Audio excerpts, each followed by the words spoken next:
Hindu marriage act 1955 के under total 3 types की marriages होती है।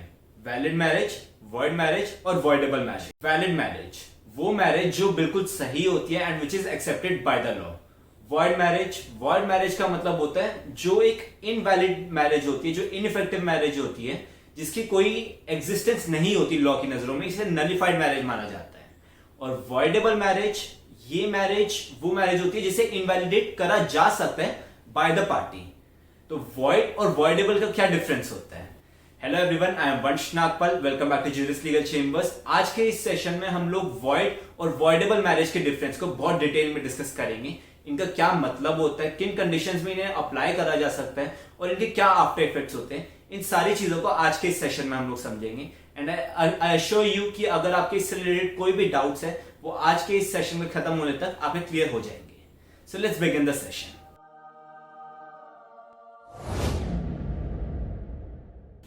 Let's begin with the meaning of these two terms. Void marriage को section 11 Hindu marriage act 1955 के अंदर डिफाइन करा गया है। वॉइड मैरिज एक इनवैलिड फॉर्म ऑफ मैरिज होती है, एक गलत फॉर्म की मैरिज होती है। इसे ना लीगली रिकॉग्नाइज किया जाता है, ना लीगली इसे एक्सेप्ट करा जाता है।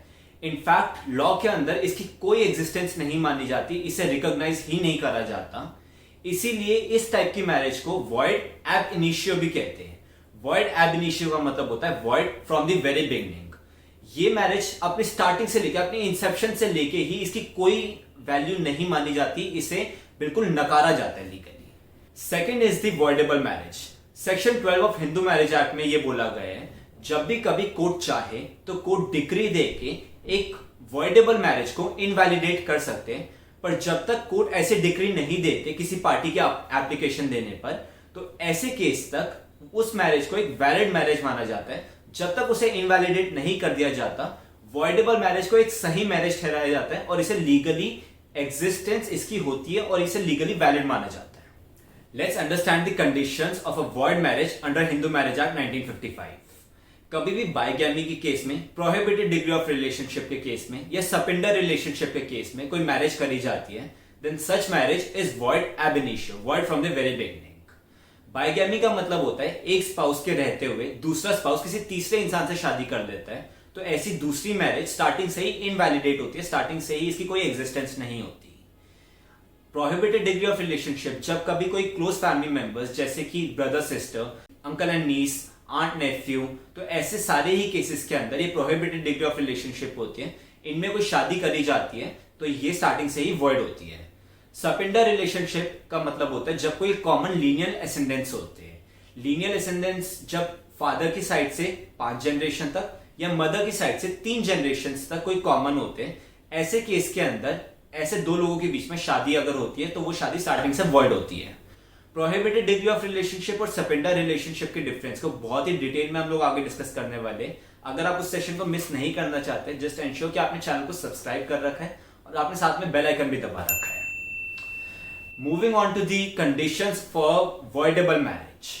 कभी भी कोई एक स्पाउस अगर अनसाउंड माइंड का होता है या फिर कोई इंसैनिटी के कोई रेकरेंट अटैक्स आ रहे होते हैं उस इंसान को, या फिर कोई मेंटल डिसऑर्डर होता है किसी भी तरीके का, या फिर any of the spouses unfit to procreate the child, या फिर वो इम्पोर्टेंट होते हैं और इस बारे में उन्होंने अपने दूसरे स्पाउस से छुपाया होता है, या फिर अगर वाइफ किसी और इंसान से प्रेग्नेंट होती है और इस बारे में उसने छुपाया होता है और शादी के बाद ये बात पता चलती है, तो ऐसे किसी भी केस के अंदर कोई भी स्पाउस कोर्ट के अंदर एक एप्लीकेशन डाल सकता है मैरिज को इनवैलिडेट करने के लिए। एक पीरियड ऑफ टाइम होता है, इतने टाइम के अंदर एक एप्लीकेशन डालनी होती है कोर्ट के अंदर कि ये वॉइडेबल मैरिज है और हम चाहते हैं कि इसे इनवैलिडेट करा जाए, तो यहां पे कोर्ट डिक्री देके ऐसी मैरिज को इनवैलिडेट कर सकता है। बट अगर ऐसी कोई एप्लीकेशन नहीं डाली जाती या फिर कोर्ट ऐसी मैरिज को इनवैलिडेट नहीं करता, तो तब तक ये मैरिज को वैलिड मैरिज कंसिडर किया जाता है। वॉइड और वॉइडेबल मैरिज के डिफरेंस को डिटेल में समझने के लिए इनके डिफरेंस चार्ट को समझते हैं। Void marriages under section 11 of Hindu marriage act and voidable marriages under section 12 of Hindu marriage act. Void marriages don't hold any value in the eyes of law, जबकि वॉइडेबल मैरिजेस एक वैलिड मैरिज होती है जब तक इसे कोर्ट इनवैलिडेट नहीं कर देता। वॉइड मैरिजेस में डिक्री ऑफ नलिटी एक अनाउंसमेंट ही होती है, अगर कोर्ट अनाउंस नहीं भी करेगा तब भी ये वॉइड ही मानी जाती है। जबकि वॉइडेबल मैरिज के अंदर degree of nullity by the court is a requirement. जब तक कोर्ट इसे नलिफाई नहीं कर देता तब तक ये एक वैलिड मैरिज मानी जाएगी। वॉइड मैरिज के केस के अंदर पार्टीज के पास हस्बैंड और वाइफ का स्टेटस स्टार्टिंग से ही नहीं होता, जबकि वॉइडेबल मैरिजेस में जब तक कोर्ट इनवैलिडेट नहीं कर देता हस्बैंड और वाइफ के पास हस्बैंड और वाइफ का स्टेटस होता है। यहाँ वॉइड मैरिज के केस के अंदर कोई भी यहाँ पे मैरिज की वैलिडिटी को चैलेंज कर सकता है, जबकि वॉइडेबल मैरिज के केस के अंदर सिर्फ पार्टीज के पास ये ऑप्शन होती है कि वो अपनी मैरिज को चैलेंज कर सके। वॉइड मैरिज के केस के अंदर यहाँ पे हस्बैंड और वाइफ ऑब्लाइज नहीं होते कि वो अपनी लीगल ड्यूटीज, अपनी मैरिज की ड्यूटीज परफॉर्म करें। वॉइडेबल मैरिज के अंदर दोनों ही ऑब्लिगेटेड होते हैं कि वो अपनी ड्यूटीज परफॉर्म करें as a husband and wife. Void marriage के केस के अंदर वाइफ के पास किसी भी टाइप की मेंटेनेंस का राइट नहीं होता, जबकि वॉइडेबल मैरिज के केस के अंदर वाइफ के पास यहाँ पे मेंटेनेंस का राइट भी होता है। अगर चाइल्ड की लेजिटिमेसी की बात करें तो 1976 के अमेंडमेंट के बाद वॉइड मैरिज और वॉइडेबल मैरिज दोनों में ही ये डिसाइड हो चुका था कि कोई भी बच्चा अगर पैदा होता है तो उससे एक लेजिटिमेट चाइल्ड माना जाएगा, इलेजिटिमेसी यहाँ पे नहीं इंक्लूड होगी। बट वॉइडेबल मैरिज के केस के अंदर अगर वाइफ किसी और इंसान से प्रेग्नेंट होती है और हस्बैंड को इस केस के बारे में नहीं पता होता, वो हस्बैंड से प्रेग्नेंट नहीं होती, अब अगर वो बच्चा पैदा होता है तो ऐसे केस के अंदर वो बच्चा इलेजिटिमेट होगा। अदरवाइज हर केस के अंदर वॉइड मैरिज हो या वॉइडेबल मैरिज हो, दोनों ही केस में चाइल्ड लेजिटिमेट चाइल्ड होगा। वॉइडेबल मैरिज के केस के अंदर जब भी कभी कोई पार्टी अपनी मैरिज को इनवैलिडेट करना चाहे तो उसके लिए एप्लीकेशन कोर्ट में डाल सकती है।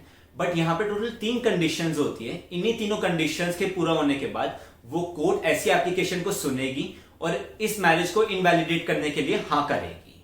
पहली कंडीशन यहाँ पे ये होती है कि फ्रॉड के केस के अंदर जो पार्टी यहाँ पे एप्लीकेशन डाल रही है मैरिज को खत्म करने के लिए, मैरिज को डिसॉल्व करने के लिए, उस पार्टी को उस फ्रॉड के बारे में मैरिज करते टाइम ना पता हो, उसे कोई भी उस फ्रॉड के बारे में आइडिया ना हो।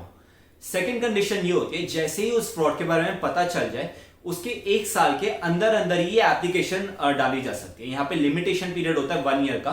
अगर 1 साल में वो एप्लीकेशन नहीं डाली गई तो ऐसे केस के अंदर उस मैरिज को डिसॉल्व नहीं करा जाएगा कोर्ट द्वारा। और तीसरी कंडीशन यहाँ पे ये होती है कि जब भी वो फैक्ट पता चल जाता है, जब भी उस फ्रॉड के बारे में पता चल जाता है, तो उसके बाद उन दोनों स्पाउस के बीच में कोई भी सेक्सुअल कॉन्टैक्ट नहीं होना चाहिए।